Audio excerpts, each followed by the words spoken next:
Dear learners, we shall be continuing our discussion on the topic formalities of contract of sale. In the previous part 1 lecture on this topic, we have undergone a discussion on what are the various steps of a contract, what are the various modes in which a contract of sale can be realized, like through orally writing, partly oral, partly written, and through the conduct of the parties. So, this lecture would be an extension of the first lecture. Here we shall be looking at the ascertainment of price of the goods, which is a consideration for the contract. What are the various modes of ascertainment, including third party evaluation. So, to begin with, ascertainment of price is provided under Section 9 of the Sale of Goods Act. According to this provision, the price in a contract of sale may be fixed by the contract or may be left to be fixed in manner thereby agreed, or may be determined by the course of dealing between the parties.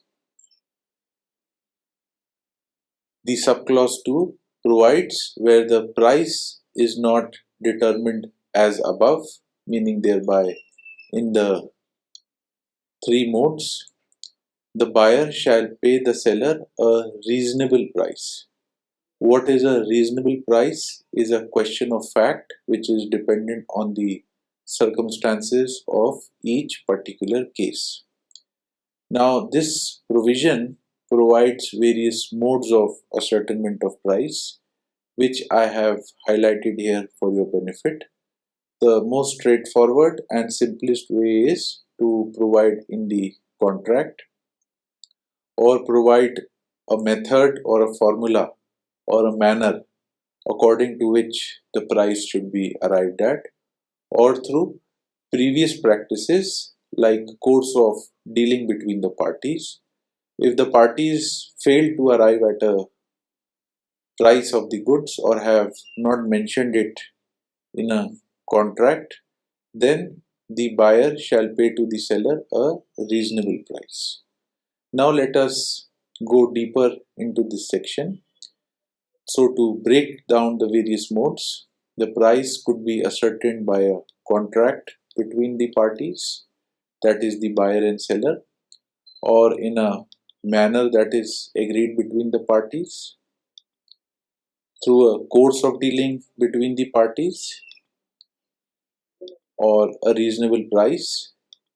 And then apart from this, there is a provision under section 10 which provides a third party valuation, meaning thereby the parties do not mutually agree to decide but delegate this responsibility to a third party who is mutually decided by the buyer and the seller to value the price of the goods.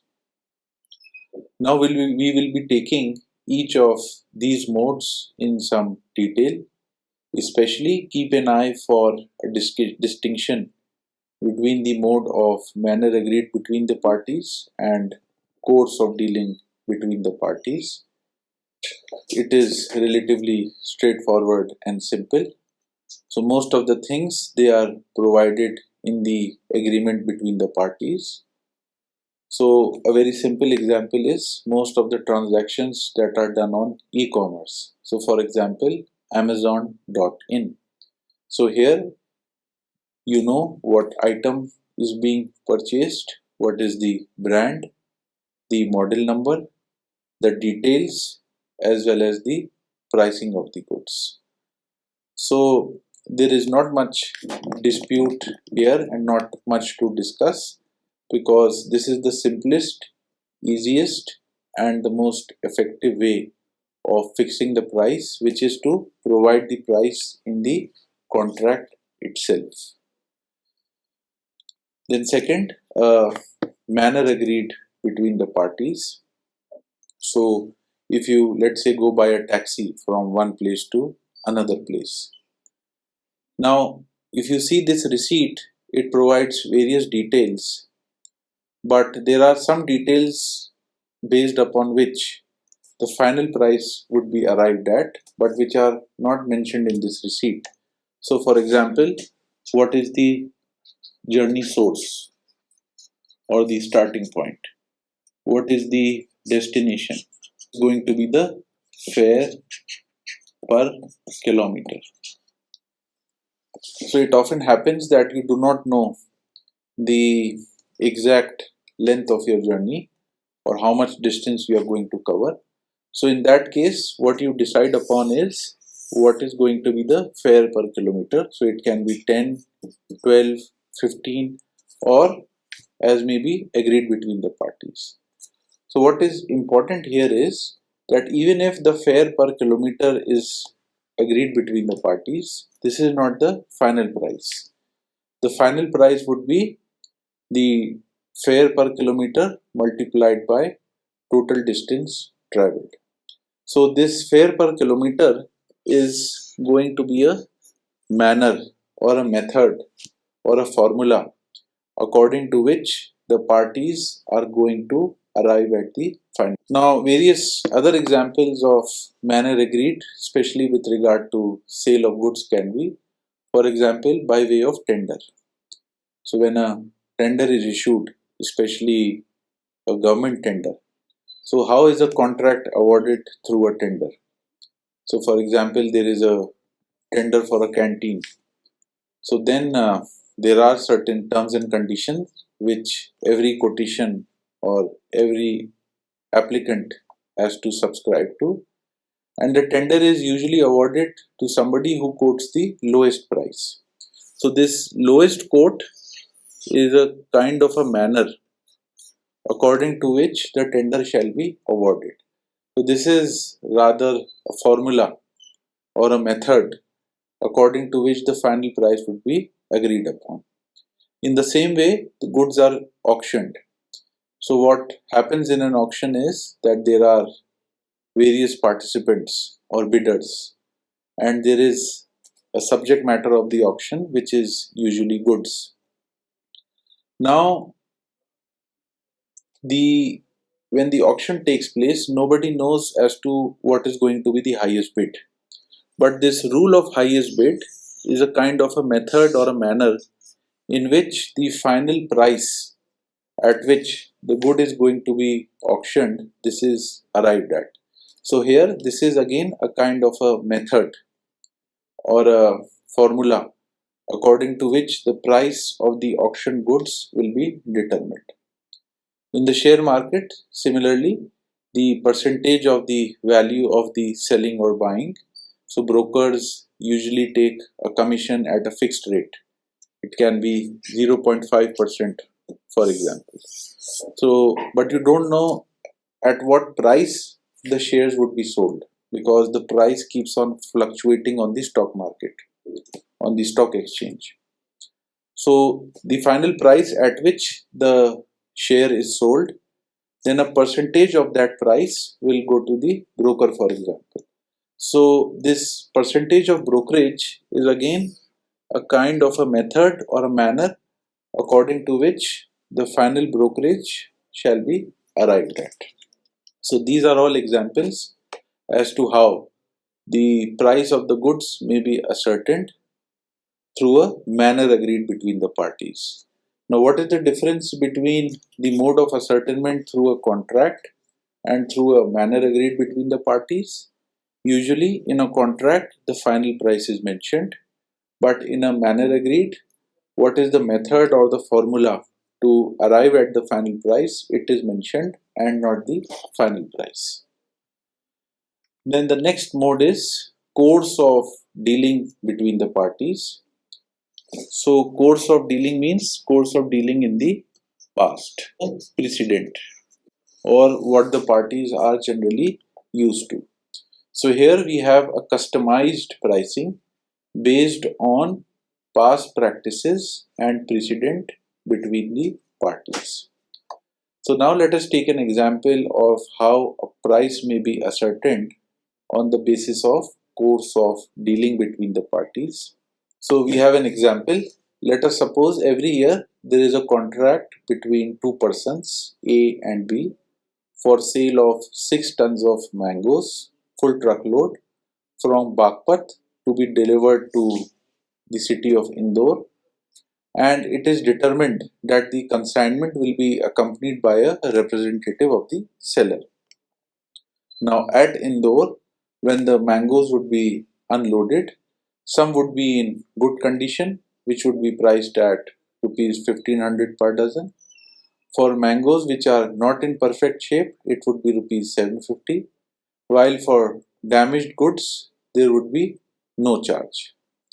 So what you find here is that this is something that is being done every year.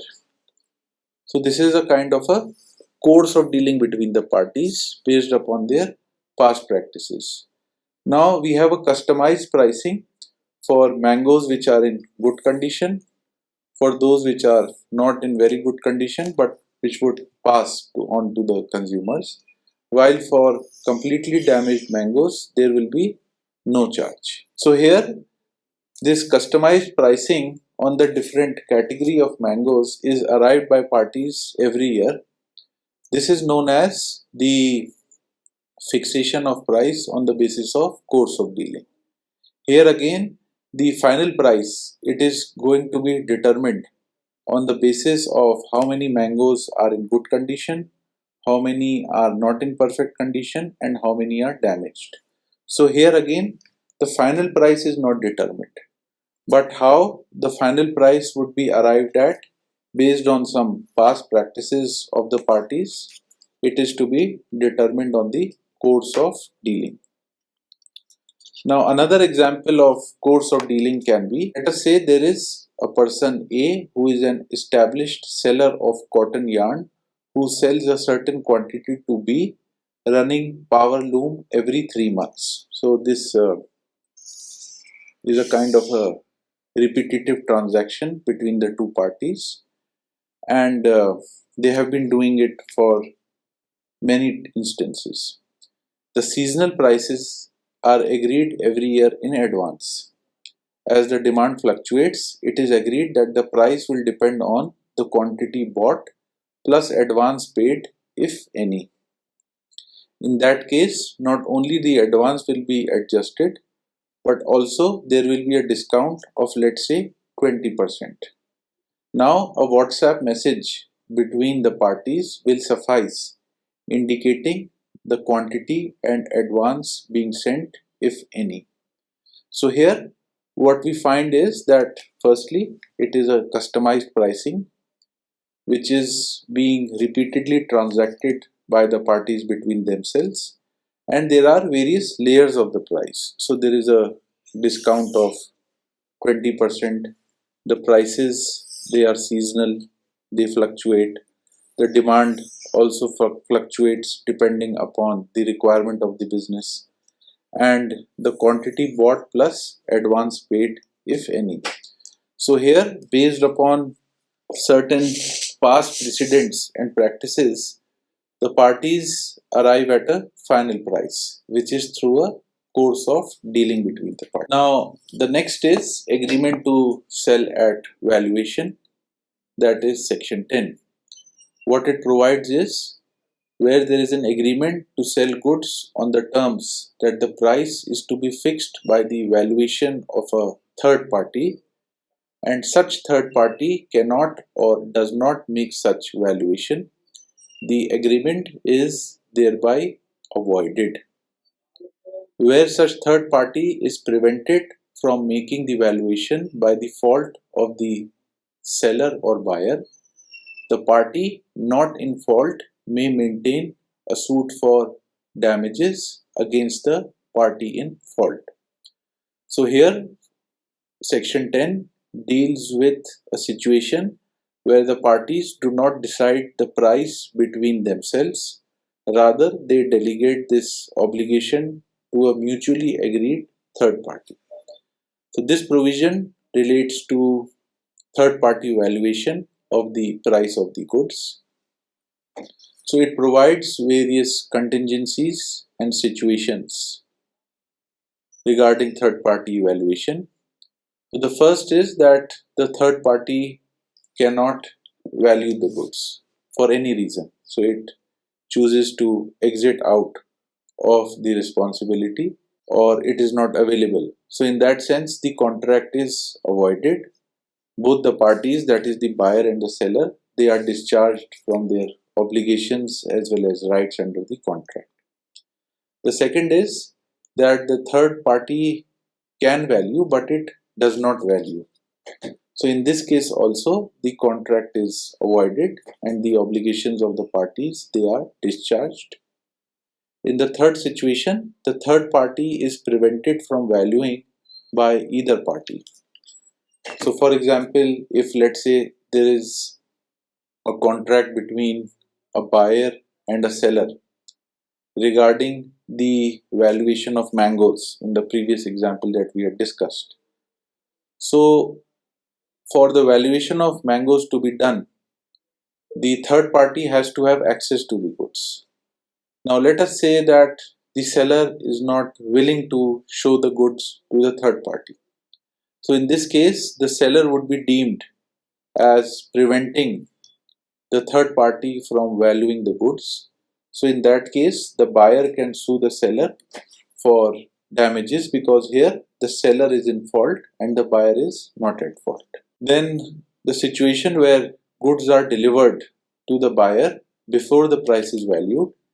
In such a case, the buyer is liable to pay a reasonable price to the seller. So in our previous discussion in this lecture, one of the modes of ascertainment of price is that if the parties do not decide on any mode, then the goods shall be priced reasonably. Now what is a reasonable price there and what is a reasonable price here? It is covers the cost of the product, the services of the seller plus a reasonable profit. So a general rule is that whatever is the market price of the goods is considered to be a reasonable price. So if the market price fluctuates at different levels, so the average market price would be a reasonable price. So with this, we come towards the closure of our two-part discussion on the formalities of contract of sale of goods. So in both the parts, we have discussed the various procedures and formalities which facilitate the parties to perform the contract of sale. So in part 1, we talked about the steps in a contract of sale like offer, acceptance, delivery by the seller and payment by the buyer. Then in part 1 lecture, we also discussed how is a contract of sale made, what are the modes. It can be by writing, orally, partly written, partly oral, and implied from the conduct of the parties. What happens when the goods perish or are destroyed or lost before the contract or in the interim, that when there is a contract of sale and the goods have not been delivered. So if there is no fault of any of the parties, then they are discharged from their obligations. And then what are the modes of ascertainment of price, which we discussed in part 2 lecture. That is by contract, a manner agreed between the parties, course of dealing between the parties, or a reasonable price, and the law relating to third party valuation, where a third party is given the responsibility. So with this, we close the lecture on formalities of contract of sale. Thank you very much.